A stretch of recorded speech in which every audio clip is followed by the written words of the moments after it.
चलिए बच्चों, शुरू करते हैं क्लास। आज की इस क्लास में हम वोकेबलरी डे 9 एक्सरसाइज डे 9 और क्लास नंबर 10 पढ़ेंगे। एक्सरसाइज का पहला क्वेश्चन है मशरूम।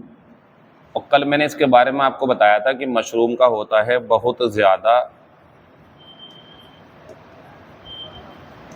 संख्या में पैदा होना, और ये यहाँ पे हमने किस रूप में यूज़ करी है? वर्ब के रूप में। तो जब किसी चीज़ का बहुत ज़्यादा संख्या में पैदावार होने का हो तो हम मशरूम शब्द का इस्तेमाल कर सकते हैं। और इसका जो सिनोनियम है कल कराया था मैंने, वो है प्रोलिफरेट। और इसका एक सिनोनियम और था कल, अबाउंड। तो हमारा जो पहले का आंसर है वो चौथा हो जाएगा। एवरेज की अगर हिंदी करें हम तो इसका मतलब होता है छोटा करना। और ये किस तरीके की चीज़ों को छोटा करने के काम आएगा? जैसे कोई किताब वगैरह हो या आर्टिकल्स हों लिखे हुए, तो उनको कम करने के लिए आएगा बच्चों अब्रीज। एग्जैजरेट की हिंदी होती है बढ़ा चढ़ा कर बातें करना, बढ़ा चढ़ा कर बोलना। और अमिलियरेट की हिंदी क्या होती है? सुधारना या सुधार करना। तो पहले का आंसर जो है हमारा वो चौथा हो जाएगा। फिर क्वेश्चन नंबर दूसरा है प्लेंटिफुल। ये भी मैंने करवा दिया आपको। इसकी हिंदी होती है पर्याप्त, और इसका जो सिनोनियम है वो एबंडेंट है। अगर इसका एंटोनियम पूछते तो क्या होता? स्कैंटी। स्कैंटी का मतलब होता है कम संख्या, कम मात्रा, लेकिन प्लेंटिफुल होता है पर्याप्त, तो इसका सिनोनियम एबंडेंट बन जाएगा। एनोइंग होता है नाराज करने वाला, नाराज करने वाली कोई चीज़ या जिससे गुस्सा आए ऐसी कोई चीज़। हिंड्रेंस होती है बाधा। इसका एक सिनोनियम दे रहा हूं मैं और एक एंटोनियम दे रहा हूं। सिनोनियम क्या है इसका? सिनोनियम है ऑब्स्टेकल, और एंटोनियम क्या है इसका? एड। एंटोनियम है इसका एड। चलिए, दूसरे का आंसर तीसरा हो गया। फिर मैं क्वेश्चन नंबर तीसरे पे गया। द स्टडी ऑफ इंसेक्ट्स, कीटों का, कीड़े मकोड़ों का अध्ययन। द स्टडी ऑफ इंसेक्ट्स, तो इसके लिए जो आंसर आएगा वो क्या आएगा? एंटोमोलॉजी। एपिग्राफी किसका अध्ययन है? इंस्क्रिप्शंस का। जो अभिलेख होते हैं उनका अध्ययन करना है तो इंस्क्रिप्शन। एटाइमोलॉजी किसका अध्ययन है? ये होता है ओरिजिन ऑफ वर्ड्स, शब्दों की व्युत्पत्ति का अध्ययन। अगर कहीं पर ये आ जाए कि the study of the history of the origin of words, यानी कि शब्दों की उत्पत्ति कैसे हुई है, इसका अध्ययन करने की बात आएगी तो आएगा एटाइमोलॉजी। और एकाउस्टिक्स किसका अध्ययन है बच्चों? साउंड का। तो अगर आवाज ध्वनि का अध्ययन है तो अकाउस्टिक्स। एपिग्राफी इंस्क्रिप्शन का अध्ययन है। एंटोमोलॉजी इंसेक्ट्स का है। आगे बढ़ते हैं। शी एडवाइज्ड मी, इस पे ध्यान दो आप और दो तरीके से देखो। अगर ये होता कॉपी तो मैं आंसर लेता इसका दूसरा।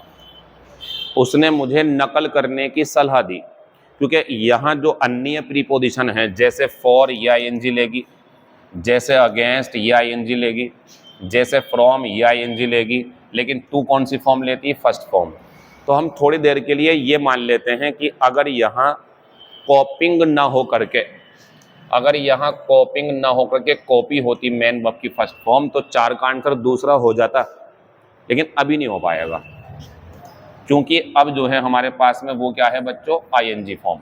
और जब आईएनजी फॉर्म है तो इनमें से आएगी, इनमें से आएगी या इनमें से आएगी। और हमने आपको पढ़ाया था एडवाइज, अगेंस्ट और मेन वर्ब की आईएनजी फॉर्म। तो एडवाइज, अगेंस्ट, मेन वर्ब की आईएनजी फॉर्म का मतलब होता है इस चीज के खिलाफ सलाह देना कि भाई ऐसा मत करो, ये काम मत करो। तो इसका आंसर तीसरा हो जाएगा और मीनिंग हो जाएगा उसने मुझे कॉपी ना करने की, नकल ना करने की सलाह दी। फिर हम आगे गए तो हमने लिखा अंडर द वेदर। और अंडर द वेदर क्या है बच्चों? बीमार होना, जिस पे मौसम की मार पड़ गई हो, बारिश में भीग गया हो, ठंड लग गई हो तो बीमार होना। तो बीमार होने के लिए जो आंसर आएगा हमारा कौन सा आएगा? इल एंड सिक। बाकी छुट्टी, रोमांटिक, मजबूत, ये सब बेकार की बातें हैं। आंसर 5वें का तीसरा है, ये एक इडियम थी। फिर मैं 6 नंबर पे गया तो शी हैज, ये भी एक इशारा है। मैंने कल ब्रैकेट में लिखा था रिफ्लेक्सिव केस, और बच्चों मीनिंग भी बनाओ आप इसका। तो she has blank herself to college life quite easily, तो उसने कॉलेज लाइफ में अपने आप को आसानी से ढाल लिया, अनुकूल बना लिया। तो इसका आंसर कौन सा हो जाएगा बच्चों? एडेप्टेड। ये तो गलत ही शब्द है क्योंकि एडजेक्टिव का थर्ड फॉर्म नहीं बनती, ये अपनाना होता है, और इसके साथ रिफ्लेक्सिव केस नहीं आता है। और इंश्योर की हिंदी क्या थी बच्चों? बीमा करना। तो हमारा जो आंसर है वो कौन सा हो जाएगा? पहला। उसने अपने आप को कॉलेज लाइफ के लिए बड़ी आसानी से ढाल लिया, अनुकूल बना लिया, खत्म हो गया। फिर आते हैं क्वेश्चन नंबर 7 पे। The airline is taking steps, airline कदम उठा रही है, एयरलाइन काम कर रही है टू ब्लैंक सेफ्टी। अब आप बताइए, टू के बाद में ब्लैंक है, उसके बाद में सेफ्टी है, तो ये तो सुरक्षा हो गई ना। और बस यही समझ लें, सक्सेस हो, सफलता, सक्सेस हो या सेफ्टी हो या सपोर्ट हो, अगर ये ऑब्जेक्ट बने हुए हैं, व्यक्ति नहीं है ऑब्जेक्ट इस बार, बताओ कहाँ है यहाँ पे पर्सन? कहाँ है यहाँ पे पर्सन? अगर व्यक्ति ऑब्जेक्ट होता तो आप जानते हैं क्या आता? एश्योर आता। अगर बीमा करने की बात चलती तो इंश्योर आता। एडेप्ट की कोई ज़रूरत नहीं है क्योंकि ये एडजेक्टिव है, और टू के बाद में मेन वर्ब की फर्स्ट फॉर्म चाहिए, तो वो तो सिर्फ ऑप्शन पूरा करने के लिए था। आंसर कौन सा है बच्चों? इसका तीसरा, और मीनिंग सुन लेंगे। एयरलाइन काम कर रही है, कदम उठा रही है अपने एयरक्राफ्ट पर सुरक्षा सुनिश्चित करने के लिए। सुरक्षा का विश्वास नहीं होता, विश्वास तो किसी व्यक्ति को दिलवाया जाता है बच्चों, चीज़ों का आश्वासन दिया जाता है, चीज़ों की सुनिश्चित किया जाता है। आंसर क्या आएगा? एंश्योर। तो वो तब आता है जब किसी व्यक्ति को विश्वास दिलाओ, ये तब आता है जब बातों का विश्वास दिलाओ। तो यहाँ सुरक्षा का आश्वासन दिया गया है, खत्म हो गया। Vocabulary day 10। बात करते हैं आज के पहले क्वेश्चन की। तो आज पहला क्वेश्चन हमारे पास एप्रीहेंड है। इसके बच्चों 2 मीनिंग होते हैं। एक होता है गिरफ्तार करना, लेकिन इसका एक मीनिंग और है, वो अलग ही है बिल्कुल, समझना। जो समझा रहा था सामने वाला उसे समझ जाना। अब एप्रीहेंड के सिनोनियम हमारे पास इन दोनों में से कोई एक मिल जाएगा पेपर में। तो एप्रीहेंड का सिनोनियम जो है वो कौन सा हो जाएगा? अरेस्ट। क्योंकि समझने के लिए अंडरस्टैंड, समझने के लिए कंप्रीहेंड इसमें नहीं है, तो अरेस्ट से काम चलाइए आप। कई बार आपने ऐसा देखा होगा कि सर एक बार क्या हुआ, मैं पैसेज पढ़ रहा था और मैंने ये याद कर रखा था कि इस शब्द का मीनिंग ये वाला है, लेकिन उन्होंने पैसेज में पता नहीं क्या करा, जो मैं आंसर लगा के आता पेपर में वो मैंने लगाया, लेकिन उन्होंने आंसर कुछ और दे दिया। वही यही होता है कि एक शब्द कभी कभी कुछ अलग मीनिंग दे सकता है किसी कहानी के हिसाब से।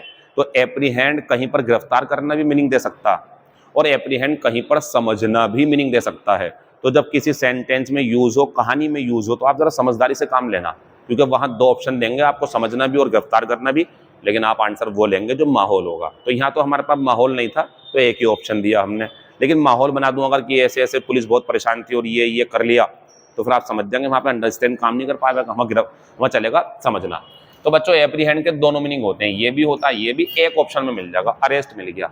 अच्छा, अगर कोई ये सवाल करना चाहता हो कि सर इसमें अगर अंडरस्टैंड भी होता, इसमें समझना भी होता, ऐसा क्वेश्चन नहीं आएगा पेपर में, आएगा तो फिर बातें खोलनी पड़ेंगी उन्हें। फिलहाल बच्चों पहले का आंसर तीसरा है। पेसिफाई की हिंदी क्या होती है? पेसिफाई की हिंदी होती शांत करना। कोई गुस्से में था, भड़क रहा था, उसके गुस्से को अगर शांत कर दिया तो पेसिफाई। इसका सिनोनियम भी मैं आपको देना चाहता हूँ एक। इसका सिनोनियम है बच्चों सूद, SOOTH, सूद इसका सिनोनियम है।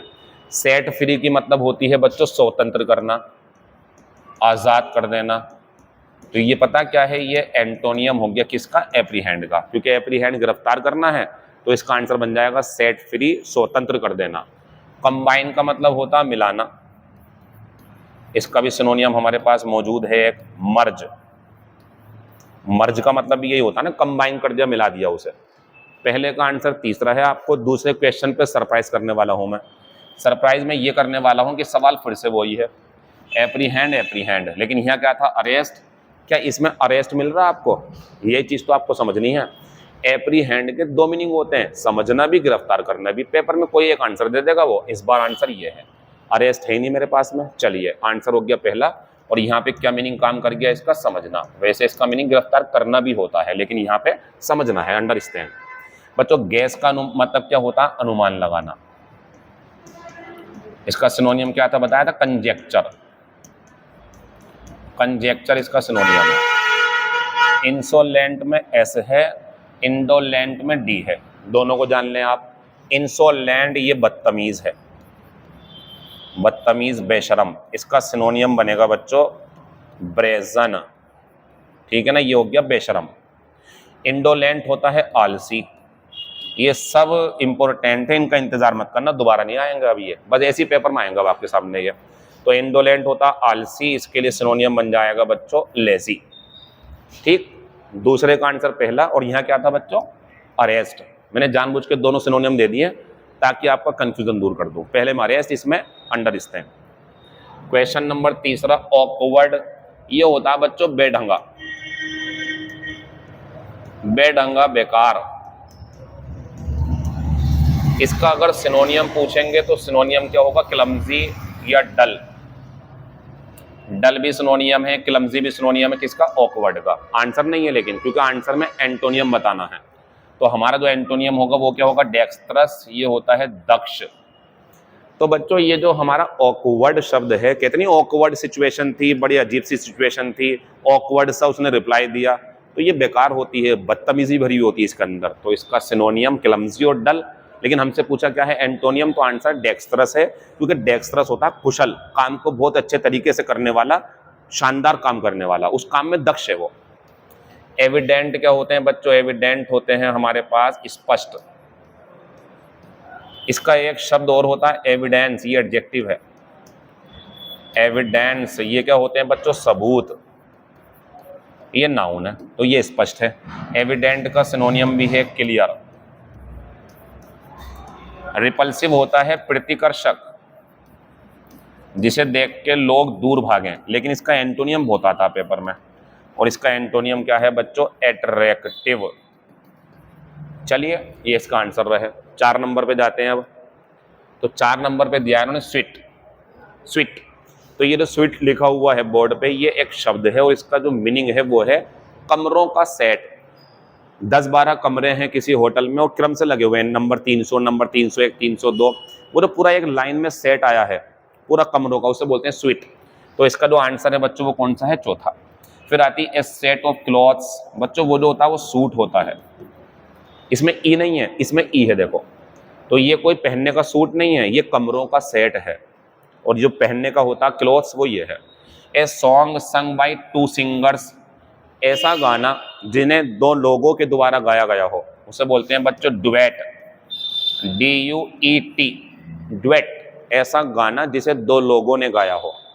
ये 1 वर्ड चल रहा है 4-4। इसका आंसर वो रहा चौथे का। ए फाइट बिटवीन 2 पीपल, 2 लोगों के बीच में लड़ाई है अगर, तो उसे क्या बोलते हैं बच्चों, ड्यूअल। उसे क्या बोलते हैं, ड्यूअल।